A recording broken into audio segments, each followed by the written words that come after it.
Hello. Hello, That's not hello. what I wanted. Hello. Hi. Good morning. Good afternoon. Good evening, everybody, and thank you for joining us today. Hi, Michael. How's it going? Hi, Alex. Hi, everyone. Good, Hi. good. Sun is shining. It's a wonderful, wonderful day Yes. outside. And yeah, I didn't get outside yet. Oh, Yes, no, I that's just not wanted to true, say how much actually. time of that great day did you spend outside so far? Actually, in the morning, I was on a balcony for 2 hours or something like that, Oh, good. working outside. It was a little bit cold, but it was definitely worth it, Yeah. being out there in the sun. And Yeah. it's, Yeah. it's really great. I kind of wanted to do it the same, but I don't know. I was caught in all kinds of things, and then Yeah. yeah, well, didn't manage. But You can still take a walk after our yeah, stream, right? yeah. After the stream, I guess I'll have some time, Exactly. hopefully. So yeah, let us know where you're watching from. Yeah, Really exactly. excited to hear where you're watching from to see where everyone is joining. And yeah, guess let's get going, right? Let's get Easy. going. All right. Take your time. I'll get started and bring us through. Well, here Tom joins from Amman. No sun. Well, 9 degrees. Well, I guess Munich can do better than that. That's for sure. Yeah, I think it's a little bit warmer here as well. Yeah, yeah. Hopefully. But I guess eventually you'll overtake everybody else. So we should not be I guess so too. bragging much about our good weather even. I think so too. Okay. Here we go. Let me get this out of the way. Okay. So, yeah, welcome everybody again. I'll do a quick overview of what's going to happen. If you watched this a couple of times before, you know what it is I'm going to say. So I'll be quick, but still a couple of things before I go into it. Number one, Graph Connect call for papers is open until end Last of week, March. Actually, this is yeah. Thank you, Michael. this Actually, is the last week actually, right? yeah. So we should all submit, including Hmm. us, Yeah. right? So everyone, go ahead and submit your talks. Exactly. Don't wait till the last moment. Don't exactly, and then you forget. That's not going to be good. So yeah, do it if you are interested in doing it. Do it now. Do it today, tomorrow. Latest day is 25th, so end of this week. Yep. So yeah, and all topics are welcome. So really, whatever is up your alley and is connected to graphs, I think it's gonna fit in. So Yep. submit your talk, submit your ideas and concepts, and then we can see if it gonna fit in. Looking forward to hearing from you all definitely in this. And then seeing Uh, you there as well, right? and seeing you So there, of course, that's the other thing. I mean, right. Then the other thing is this developer survey. I'll put a link in chat after this little segment here from my side. But we're still looking for your answers. Um, you can help us by telling us your what's currently top of mind for you, what is the top languages you're working with, and so on. Fill in the survey, and you receive a special thank you gift as well from us. So would be nice if you could take a few minutes. It's not a huge deal, so it won't take long. Yeah. And with that, the plan for today. So quick recap of Neo4j AuraDB free. I'll do that in a second. We'll pick a data set. Again, the same kind of question to everybody. If you watching this and think, hey, I have a data set I have never really worked on with this data set before, or I think this could be a cool concept for graphs, but you don't quite know how to tackle that, send it over to us. Discord, Twitter, LinkedIn, anywhere really, email, and we have a look. We have picked something today, so we're gonna evolve that a little bit, work around on that, and see where it takes us. We have a couple of questions, obviously, we would like to ask from this data set, and that's how we go and how we model it.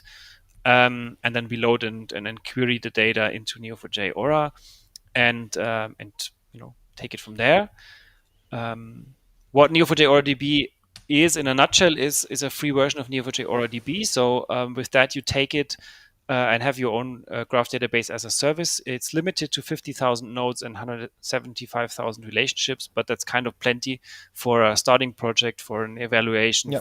for a personal, little project of your own. You don't you can't really take it to all the paces, but I think it's plenty of time and plenty of space. And we now do this for I don't know how many episodes now.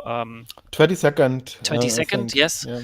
So and we never really had to. I mean, we had to limit some of them a little bit, but it never was an issue of getting a point across and seeing if it works or not. Exactly. So Getting the idea and getting the model exactly. and seeing what value a graph adds is definitely possible at this size. Yeah. You get access to Neo4j browser, obviously, but also to Neo4j Bloom, which is a visualization tool, and it's very handy for visualizing the graph you have. It's free forever, so it stays with you as long as you like. And also a link to the page. I'll post it in chat as well. Today we're looking into Open Corporates, which is an open platform kind of, and I have the page open here. So this is the website from Open Corporate, and they kind of have all the company data from all over the world. I guess not every company really, but the majority should be in there, and they have interesting stats about them, and they want to. This is also a little bit of their purpose. They want to make this information publicly available and shareable for everybody to access. And basically, what it looks like, if you can search for it, and I just randomly picked some company and it's Microsoft here, and then what you get here is information, and I guess Michael we show it as well from our end, but Yeah. you get here what's the company number, what's the identity, some reporting, some other, where is this located, what's the websites, some other sub branches in other countries, maybe stock values or whatever else, and then here's some corporate identity or trademark registrations and stuff like that. So and that's for hundreds millions of companies across the world. They even have a little graphy thing, which I tried earlier. It didn't really show me anything, so I don't Perhaps know. we can do Yeah, this then. maybe we can do this Oh, there's a little bit of. there's a little thing here. I don't know. Maybe but we can. Yeah. I can think we can do this better. Yeah, let's see. Yeah. Cool. Okay. So Sounds good. Exactly. That's what we want to do today. Kind of to see how we can get access to this data, and then how would we model this for a graph, and then how can we import it and run a bunch of queries, and then see how it's going, and what else we can do with this corporation registry data as well. Mhm. Cool. So I think I'll share my screen then. Yeah. Here we go. Okay. Super. So as Alex said, Open Corporate has 200 million companies in there. So you can search for anything. So for instance, let's say we look for SpaceX or something like that.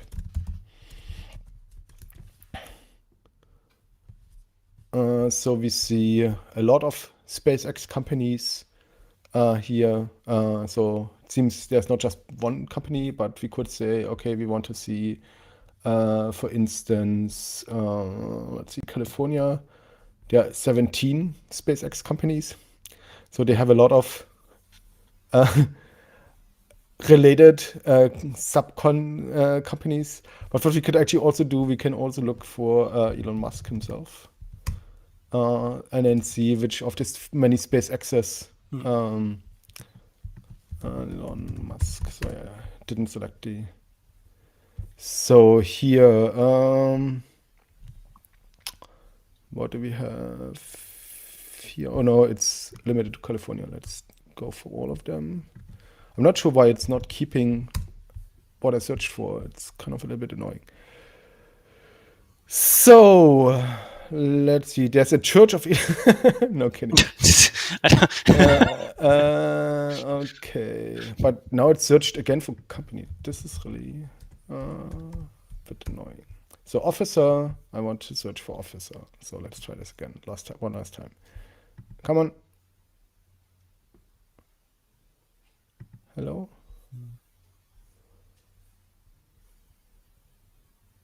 It's loading. Is it loading? Now we Yeah, it broke was. it. Yeah. Okay. Here we are. So here is SpaceX Exploration Technology Corp. That's what I wanted to look at. And here he is also CEO. So if you look at SpaceX here, then we can see what you, Alex, already said. So we have the company name, company number, is it active or not active? When was it incorporated?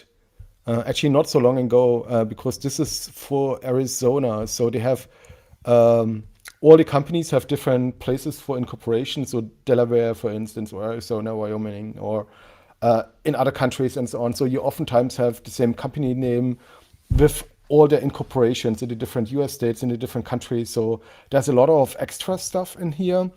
And unfortunately, they're not well linked. I have to say, both people as well as companies are not well linked. So you have a company and its officers is okay. But then, for instance, that this is actually the same company as this other SpaceX over here. It's only going via similar names. So there's no Okay. extra linking information, which is unfortunate. Also for the people, you have, for instance, here 3 Elon Musks in here, but they're all different people with different people IDs, so they are only kind of the same via the name. So it's, I think they can do a better job of linking of their data as Yeah, such, right? And so you see that's a bit confusing. addresses and officers. The officers is the interesting thing. So here for SpaceX, there's not so much detail like you said for Microsoft. Perhaps you can look at Microsoft as an alternative. Let's Yeah, see, you there's need. probably also There's tons of 20,000 Microsofts. Yeah, Microsofts. you need to do So I'm not Washington, sure. US. If you do Washington, US, to the right side, or filter by jurisdiction, yeah, then you. Microsoft Corporation from '93. This is New York. That's in Redmond, right? So from Yeah, that's '95, I Washington. think. Yeah, that should be it. Which is also a branch of probably branch of Microsoft Corporation. Ah, here. Okay. So, and here we have more detail as such, and a little graph icon that you showed in. Yeah. So what we can do now is Open Corporates has an API as well. And with this API, you can basically, there's an API reference and documentation, which is basically a REST API. So you have something like this, an API endpoint for companies, then you have the jurisdiction, and then a company number. Something I saw today, which was really confusing to me actually, is that this company number doesn't seem to be unique globally and per jurisdiction, which is also not so great for an API. So, for instance, if I take the No. company ID from SpaceX here in Arizona and then put it into this as a global company ID, then it gives me American Family Services of Gray Harbor. So you can't just rely on the company ID because that's in Washington, right? So really you have to put in US AZ for Arizona, and then it actually gives you SpaceX. So that's something that you need to keep into account. Okay. That these are not global IDs, which is really weird, right? So you would kind of expect that these kind of IDs are global, and Yeah. yeah, I don't know why this is this case, but it's really confusing because I would imagine or expect a company ID from a corporate registry be something that's globally Yeah. unique and that I can rely on, right? So and that's why we need to kind of take the jurisdiction into account as well. But anyway, so if you look at this data, so we see what you said before, Alex, the name, company number, jurisdiction, incorporation date, company type. We see is it active or not active, when was the information last updated. Then we have things like alternative names, previous names, number of employees, and registered address, which is interesting, right? And then the Yeah. other thing that we want to look at is there are other things like home company and so on. So we could take this as well. And the other thing that's interesting is the officers for a company, right? So for each of the like the board and the execs and so on. So for many companies, there's at least a number of the people are listed in there. Not all of them, and it's. I think you shouldn't expect this to be complete as such, the data, but at least if it gives you like a starting point to look at. Yeah, Right? I think it gives an overview. What they try to do is to be as accurate as Yeah. possible, but not obviously with over 200 million companies, nobody can do this manually. So they rely Yeah. on some source automation, and some of this is maybe Exactly. better, and some, Exactly. yeah. So they actually that's a good point, Alex. Something they also have in here is in source information. So where does this information come from? And so, for instance, for SpaceX in Arizona, it comes from the Arizona corporate entity, corporate registry, right? So you would Mhm. basically go here to the registry, and then you have to search again. So sometimes there's a link actually to the actual company, but here it only links to the general registry as such.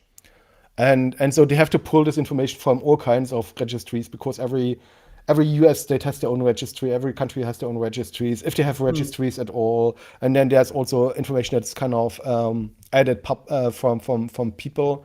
So for instance, you can also have user contributed information, for instance, here, right? So you can also, as a user, you can also add information as well. And so that's kind of a mixture of both as well, right? And but this gives us a starting point, right? So we have the Yeah. like the basic company information, the address, and then we have officers as a starting point. And for the officers, they have a name here, a position, and an ID. Some of them have also a start date, but that seems to be, at least here for SpaceX, it's not very well taken care of, so it's all empty.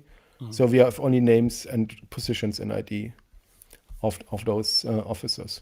And as I said before, if you look at these IDs, for instance, Elon Musk has this ID that ends on 302 here, and down here in the next entry, he has an ID that ends on 359, and down here, he has another entry that ends in 3886. Oh, sorry, not this one. That's not This Elon, one, but similar. 395. Yeah. Right. So there's these IDs are really per officer and not per person. So that's why it's also non-trivial kind of to link people together Hmm. as such, right? So you can go via their names, but name is of course not a unique attribute.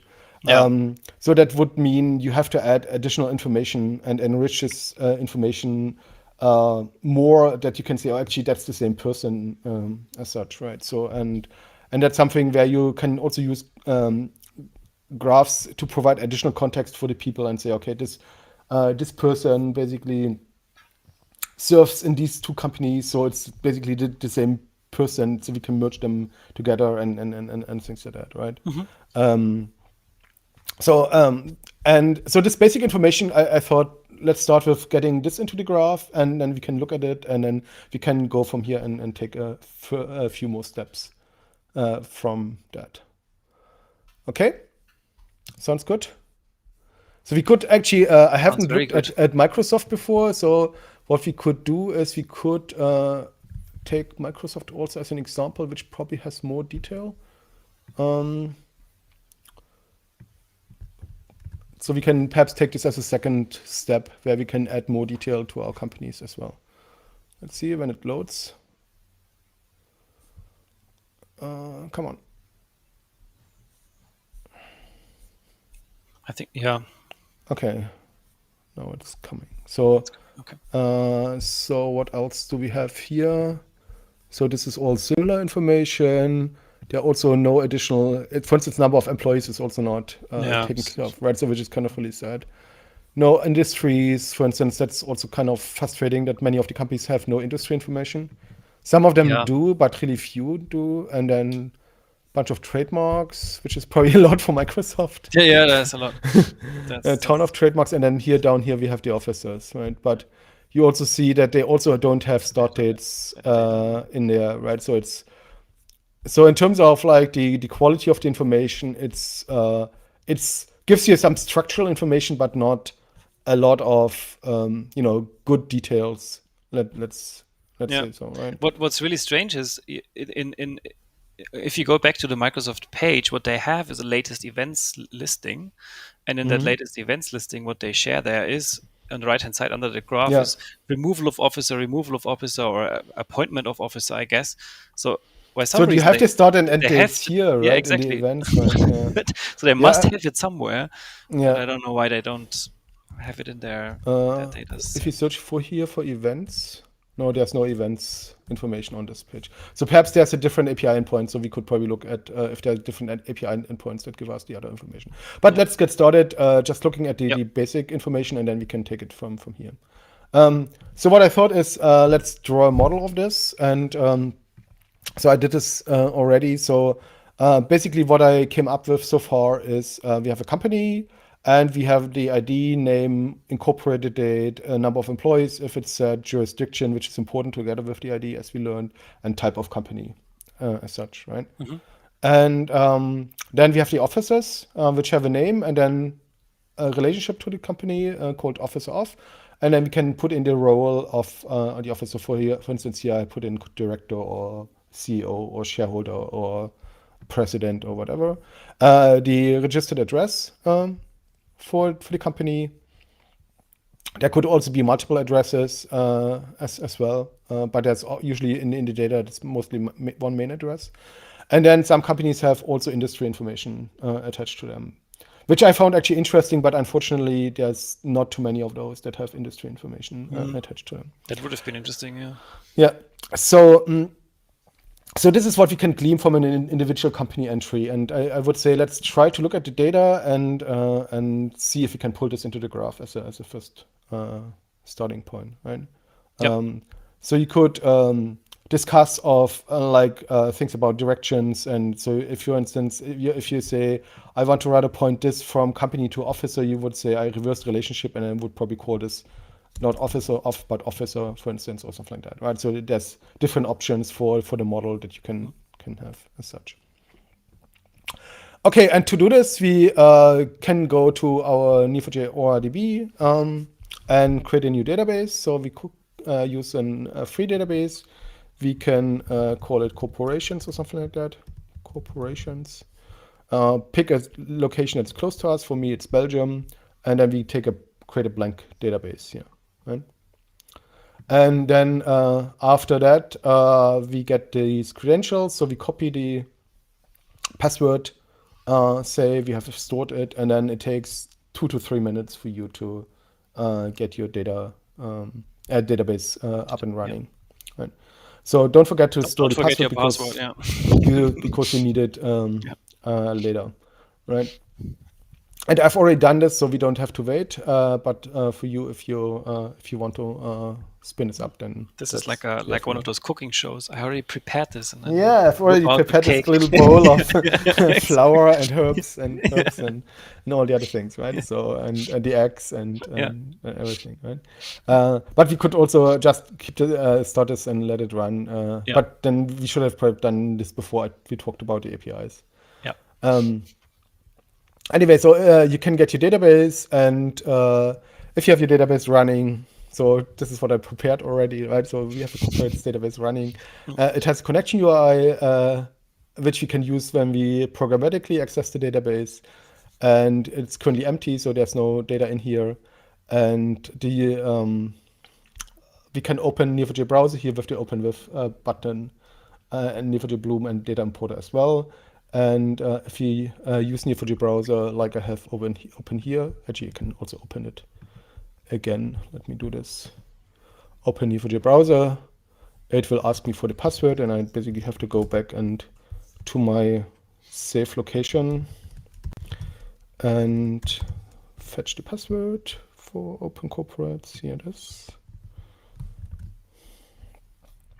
So. And then it connects to my server, and then we can start going. And Cool.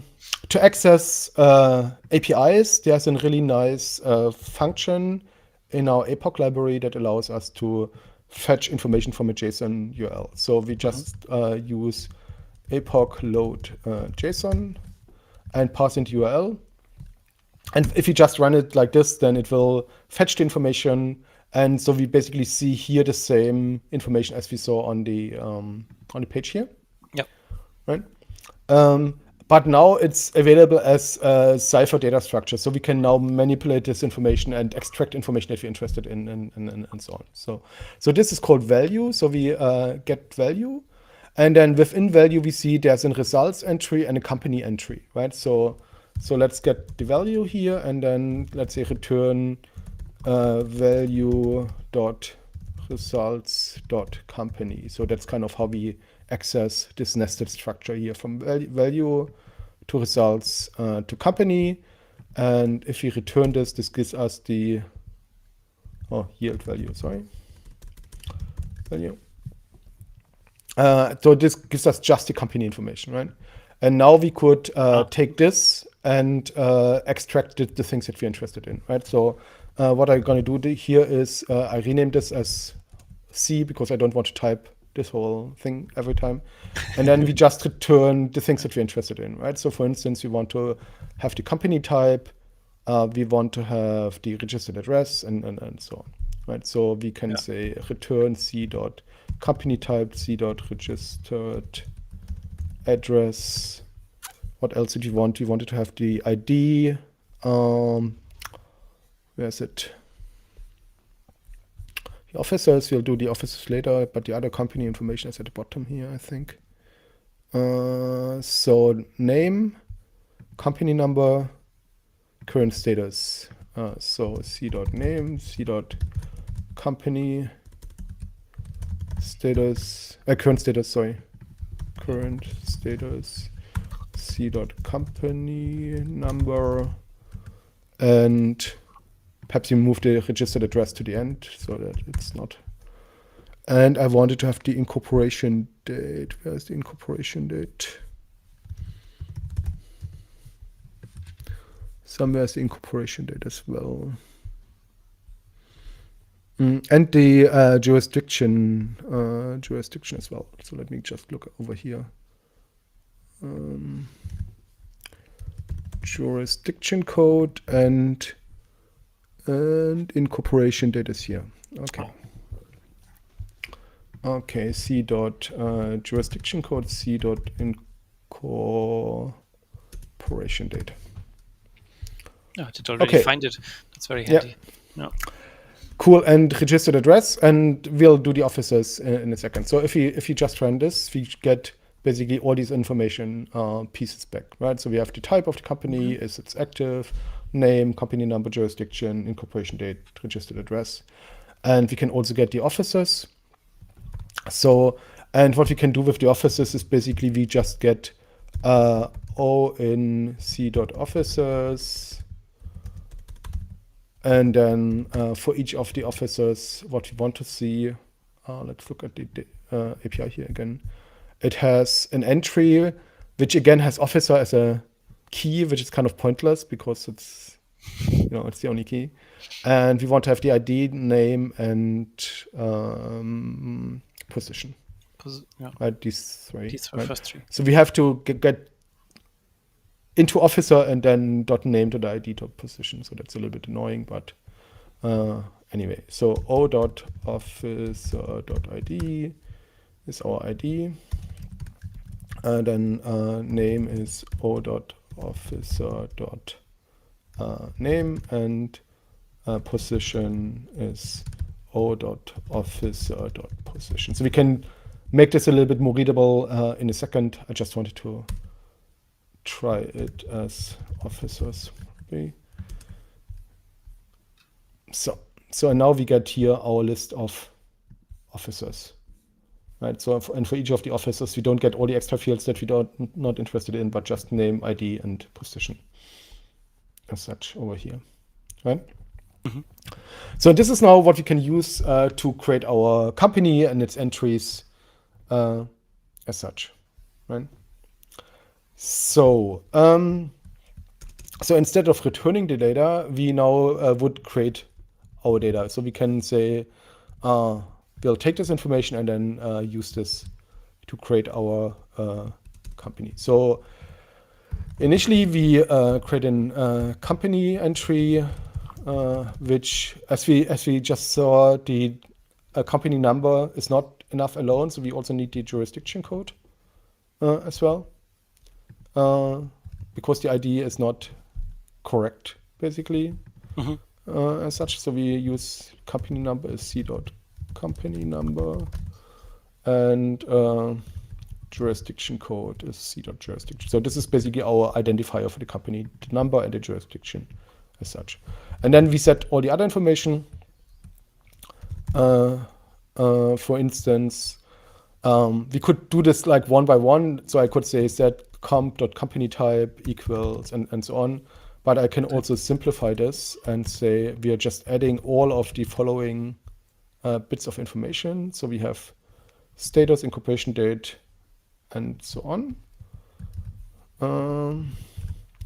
And we just extract this from our C thing here. So we can say for C, give me the company type, the name, the current status, and the incorporation date all together. And then this sets them all as properties as such. So that's quite handy. And then next would be registered address. So we have two options for this registered address. One is there's a registered address full, which basically gives us the complete address as such. Or there's a breakdown in localities, states, regions, and so on. So we could go either way. The problem is these addresses are also all over the place. So sometimes they have a single zip code. Sometimes they have different street information for the same company, and so on. So it's very much all over the place. Mhm. So for the sake of time, I'll just pick the address in full. But in general, you could use the detailed address information as well. Or actually, Yeah. perhaps you can actually do this as well. But so what I want to do is basically I want to create an address, and Then I guess depending on what kind of queries you ask, you want to run, you could even make addresses into separate nodes.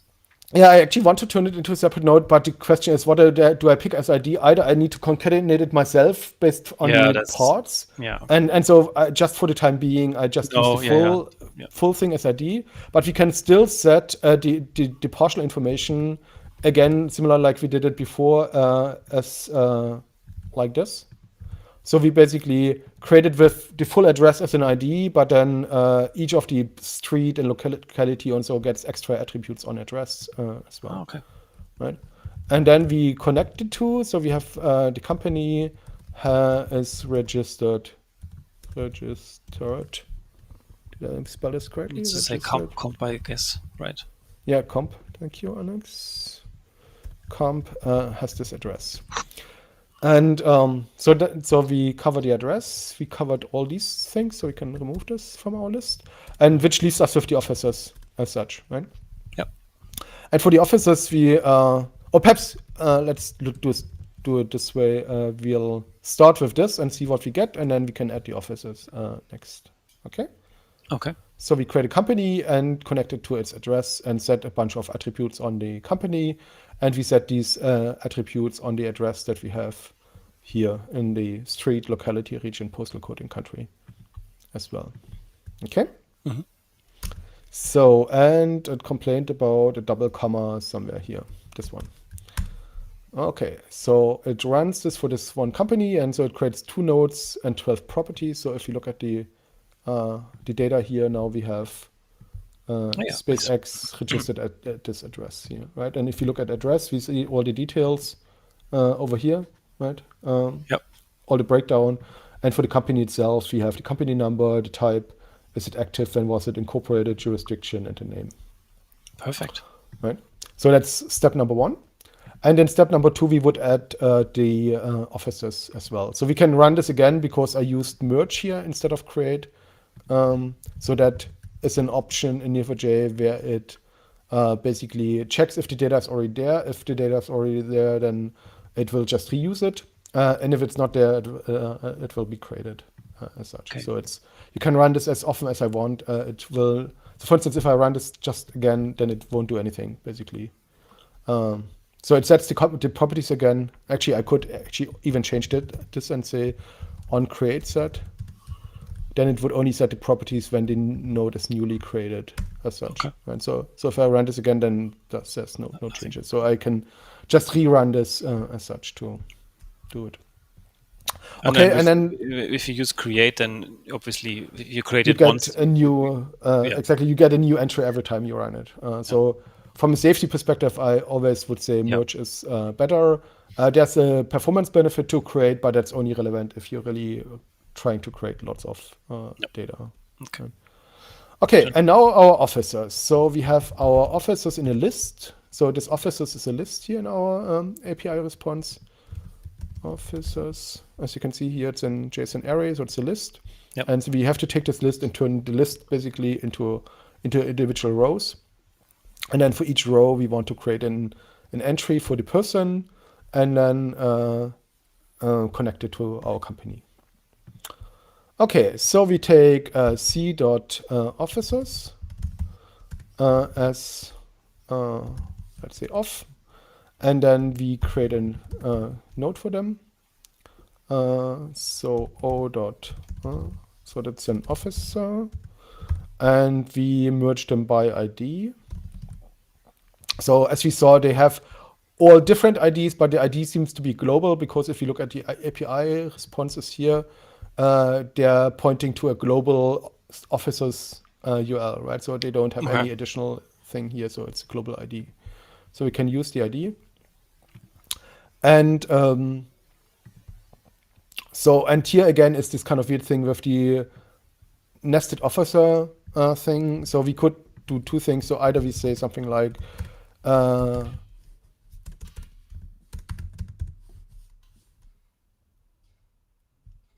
actually, so it would be something like this, but it doesn't save.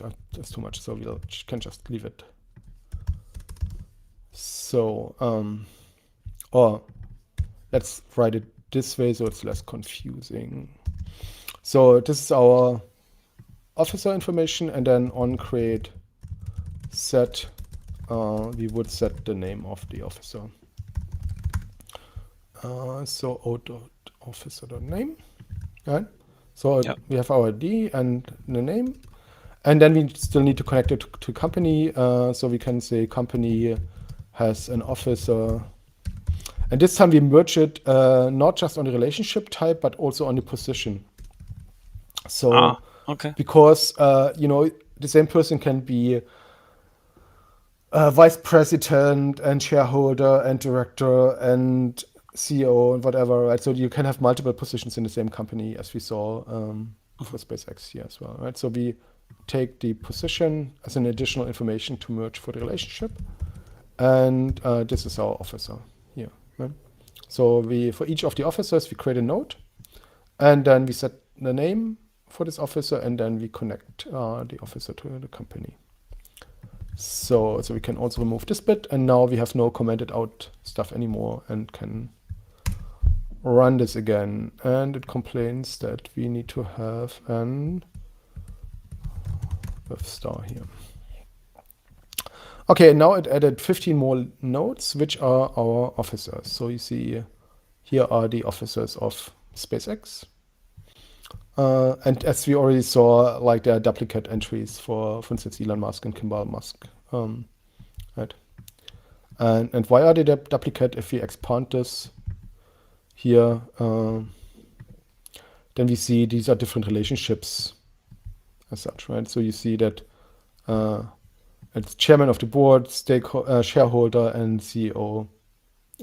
So 3 different roles. So actually in Neo4j Browser, what you can do is on the relationship, when you click on it, you can actually select what you want to see on written as a caption here. So if I click on this, I can actually select position, and then it shows me, if I say type, then it only says officer for all of these, right? But if I select position, then it shows me actually what the position of the person is in this as such, right? So, okay. So we have now two options what we can do. So one thing that I thought we could quickly show is how you get rid of these duplicate people. So thinking about, okay, for our purpose, merging them by name is probably fine for the time being. If you want to do it for real, then you have to add additional meta information and give them really a global unique ID. I saw actually in the Microsoft result. Is this the Microsoft? No, this is the Microsoft. Is this the Microsoft result? This is the Microsoft result here. So in the Microsoft result, they have something else. They don't have just the Officer ID, but they also have an UID, which is then probably something that's global as such. So we could probably see or see if some of these IDs are actually global IDs as such as well. Right, so that's a different ID here It's from the true. Yeah. UID. But if you look at the Open Corporates number, it's actually this one. It's not Yeah. the UID. So I don't know. We would have to check this as such. Maybe another sourcing thing, maybe depending on Yeah, what source they get is that from. that exactly. That's Yeah. so. If you look here at source, it has this time the Washington corporate registry, right? Because every Yeah. state in the U.S. has their own corporate registry, right? Yeah. And so that's probably coming from that one Yeah. as such. Maybe they probably have unique IDs and the others Yeah. maybe not. Yeah. But then you don't know if the unique ID is only for the Washington Yeah. registry or if it's Probably it's truly only. global, right? Yeah. Yeah, I guess it's only for them. Anyway, so what I thought we could do is kind of merge these people together, and then we look at search and like more data import as such. Right? So what we can do is there's also a really cool function in APOC to merge nodes together, which is called merge nodes. Unsurprisingly. And what happens is you get, for instance, for people, you can say, I want to group all the people by name or by email or whatever is your unique identifier. And then you take all the nodes that you get for this one email or one name, put them into a list. And then you give this function this list of nodes. And then you say, how should I deal with relationships, with properties, and so on. So you can say, I want to combine all the different relationship properties from these different nodes into a list, or I want to keep one, or keep the first one, or I want to override it with the latest, and so on.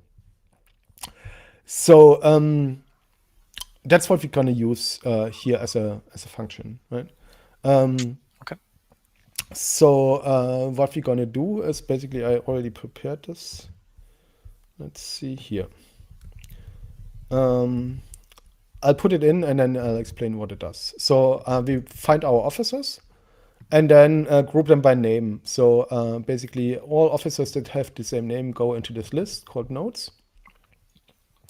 And then we only look at these lists that have more than one entry, right? So because if there's only one entry, we don't need to merge stuff together, right? Yep. So for instance, so if I just return this now, name, comma, nodes, then I would see in our table, for instance, for Kimball, a 2-element list, for Elon, and 3-element list, and for Gwyn Shortwell, and 2-element list as well, right? Yep. So there's our name and then our list of nodes if they are larger than one. So we call merge nodes here, pass in the nodes as such, and then we say I actually have the option of pulling all relationships together into one relationship. So that would mean that this single node that comes out of this has only one relationship going into the company. And they would also merge all the properties relationships, or we can keep the relationships. So then this one node would have 3 relationships, for instance, to the company. Okay. Yeah. So in this case, I say I want to keep the relationship. So merge rels is false. And for the name, I only want to keep one. And for the IDs, I want to combine them because all of these IDs are different. So I want to have a list of IDs. Mm-hmm. And so this is something we don't need anymore. So I had this before. And if there's only one entry for something, then I want to turn it into a single element. But we don't need this either. So keep it simple. So we want to keep one element for the name, and for the IDs, we want to turn them into a list. Right? So, and if I run this, it returns us 3 nodes. So the number of nodes reduced now from 17 to 12, if you paid attention here. And now we have only one Elon Musk left as such. But if you expand this, it has this node has suddenly 3 relationships from company, Yeah. and each of these relationships is still valid. And if you look at the node information here, it now has an array of IDs instead of a single ID. It has an array of IDs. This kind of ID combine Ah, thing, okay. right? And for Kimball, it's kind of 2 relationships, and for Gwyn, it's also 2 relationships here as well, right? So that's how we can basically simplify the information a little bit more. Cool. And the next thing I wanted to look at is Open Corporate Search. So there's also a search API. Where is it? Somewhere here. So there's a search API, and you can say I give it a query string, and then you get also create additional information here, and then you get a list of companies back, right? So for instance, here, this is a list of companies that have ExxonMobil, for instance, in its name. Yeah. Right. So, for instance, if you remember that we last time spoke about oil and gas companies, and I've been reading Blowout by Rachel Maddow, which I actually can recommend, which is a book all about like oil and gas companies and how they live outside the law and all the kind of things that are related to that. So it's really devastating to read, but also really interesting. Yeah. Right? And so I looked at kind of what are the largest oil and gas companies, and so we could have a look at some of those. I also wanted to look at sanctions and sanction data, but unfortunately in Open Corporates, I'm not sure if it's because of the spelling. At least the search is not really good at finding the people from the sanctions list. So I tried to do this, and it was not really good. I'm not sure if it's because they might be in there, but in a different spelling, or perhaps in Russian or Ah, whatever. okay. Yeah. But I was not so successful doing that, and so I thought before we search for all of these people and can't find them anyway, I'll go with at least the American oil companies and perhaps the British ones, which we can look at. So it has this search endpoint which we can use to search this, and I only want to search for active ones. So there are like even more hundreds of inactive ones that have been merged or shut down or repurposed or you name it, right? So and so I thought we can use this search and search for a bunch of those and import them as well. And so you see, in general, it looks very similar to what we had before in terms of the structure. So we have name, company number, jurisdiction, and so on, incorporation. And addresses are partially there, not so full, right? So it's some of them don't have addresses, so that's something that we need to fix. Actually, here was the first time that I saw industry codes. For instance, if I search for oil and gas. So here, for instance, is an industry code for oil and gas extraction, but it's really not frequently. So if you, even in this full list of ExxonMobil names, there's only one entry which has an industry code, which is really sad, right? So because otherwise you could also connect in companies via industries where they are active in, right? So it's kind of a little bit pointless as such. But anyway, so what I thought we can do is we can take the search information and also create companies from that. But what you can see here, when companies are returned from search, at least here they're missing the officers, right? So that's something that we need to do then in a second round to fetch the officers for these companies, right? Yeah. Okay. Okay, so let's give this a try. So we take this URL now and basically try what we had before here, right? So if I take this now, let me just comment this out and we'll get there in a second. So I just comment this out and then return,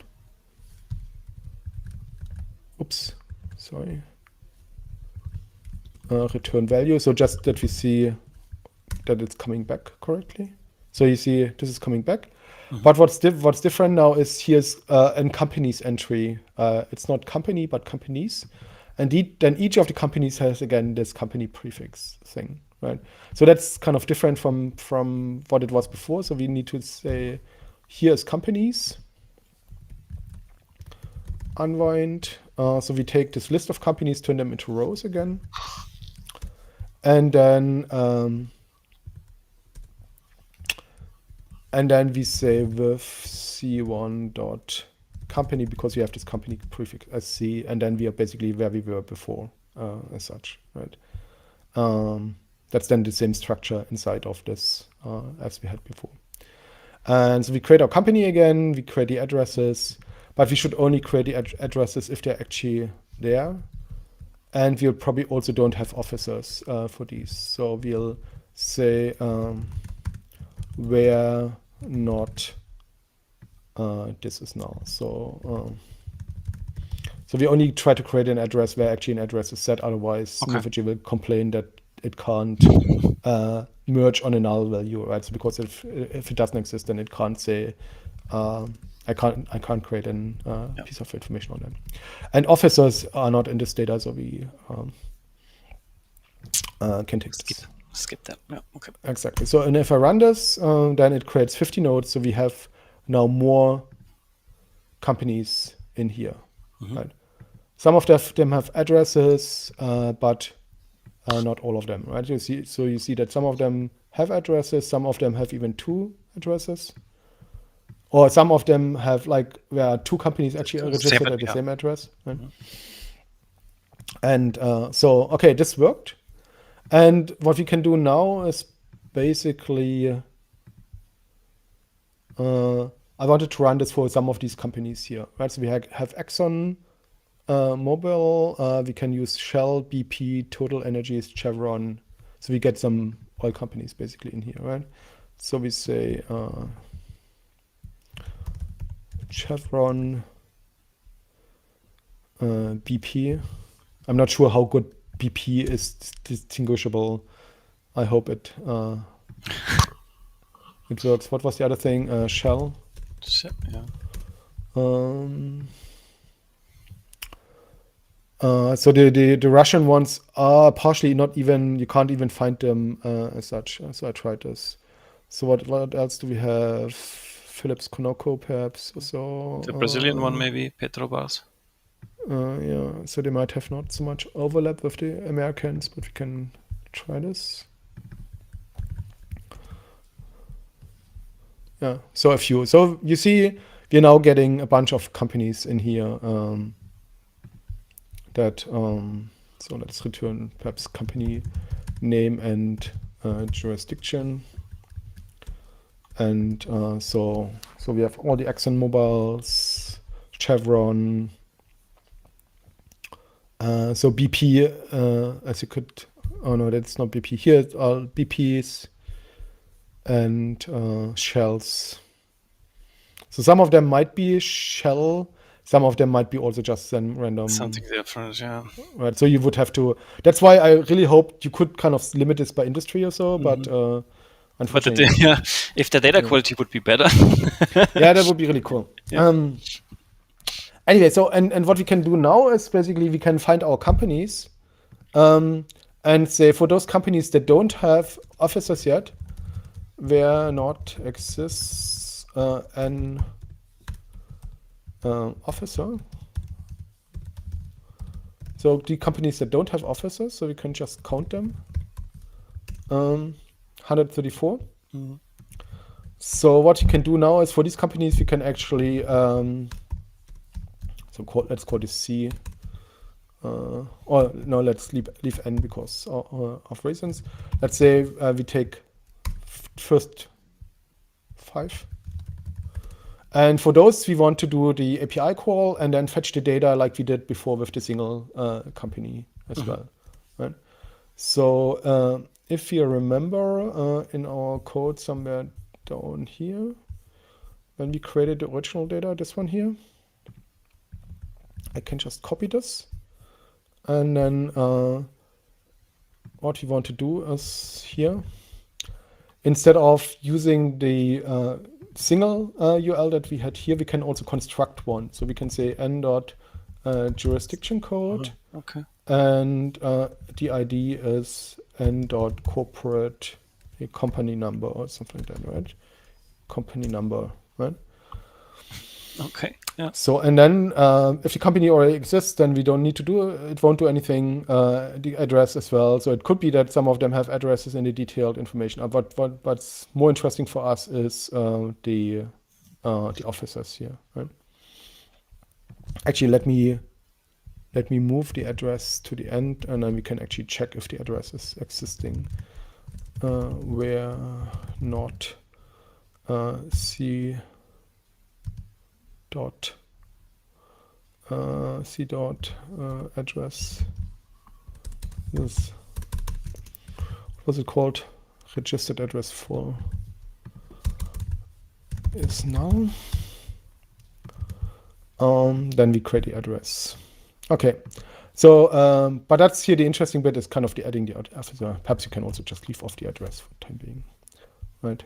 And instead of merge, we can also just find the company again. Actually, we don't need to find the company again. We already have the company, so we can actually call it comp here. Then it's even easier. Comp. And then we just say, we don't need to do the match even, right? So because you already found the company here, so we can save this part and we can just add the officers as such from this information. So we save even more. So that's basically a good example. Actually, it's a nice example where we can say, okay, if I have already existing information in my database, how can I fetch data from another API? So imagine this was not open corporates, but let's say property information in the UK or something like that, right? So property ownership, or it would be like ICIJ offshore leaks, or you name it, another API, right? So this is actually a good example of how you would, for existing data in your graph, you would use information from this existing data in your graph to fetch from another API information, and then you would enrich your data in the graph with this new information. Yeah, that makes sense. Right? So, and if I run this, let me limit this just to a little bit. Yeah, maybe you have an industries data set, and then you could kind of merge. So we just say limit. I just want to see if it works. Yep. So it fetches now, does 5 API requests. So it also takes a little bit, as we saw, the API is not so fast as such. But it now added 70 people as officers, as new officers, right? So besides Elon Musk and friends, we have now lots of other people as well. Yeah. Right. So over here. Okay, super. So and these companies now actually have offices. So these 5 companies won't show up in this list again. So we don't fetch them twice. Right. So I'm not sure if this is something where we need to look at the total limit, but let's see. Because it kind of adds up, like doing all the APIs calls. So if each of them takes like a second or two, then it kind of adds up to a minute to run this. Yeah. And I just want to be aware of our time that we have. So let's see. And you have to watch out. Sometimes you have to watch out for API blocking, because it could be that you get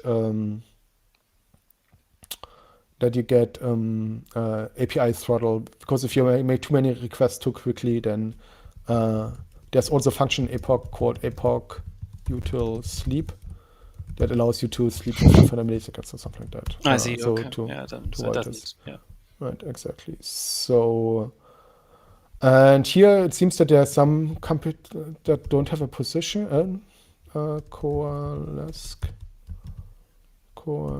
So we can default the position to empty string. So then we don't, or unknown. Okay. Right. So that's when it's null that we don't. You get the error. Yeah. Yeah. Don't get the error. Okay. Let's see. And hopefully it should add a bunch of nodes now, and we can do some queries. So 403, so it could be that it's actually our API limit now that comes into play. Yeah. Okay. because it's coming from the same server. So that's where then would say we can use APOC util sleep, or we can use an API key as well. So like we had here, perhaps this helps as well to give us more requests. Plus. Okay. No, it doesn't like us. So we would have to see, because this request is not executed from my computer, but from the server that Neo4j runs. Yeah. So I'm not sure what the 403, if that's what's actually this is actually API. It's forbidden. Okay. So I don't know what's wrong here.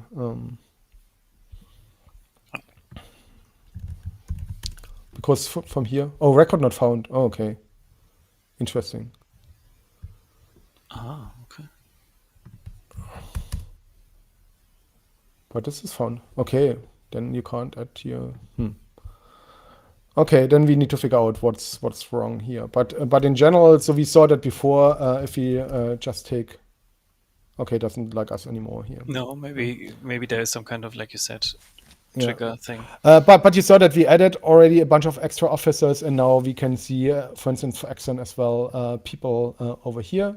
Yep. And then we could actually see, are some of those people actually directors in multiple organizations, right? So that's what I actually wanted to show is this person, this one person, actually, let's keep this. Is this one person an officer in multiple organizations? So then you can basically see how people are connecting across the industry as well. So I'm not sure if our data is enough for this already. No, but this is kind of how you would see some person, some officer being officer in two organizations as well. Oh, I know. It could be because we still need to merge them together. Because right now we got different people, as you remember, right? So we need to merge our nodes together. Let's see if, okay. And if we run this again, still no. I think our data set was too small. Yeah, I guess so too. But you get the idea of how yes. It would work, right? So you fetch the data, you enrich the nodes, and then you would see, okay, people would show up multiple times, right? So,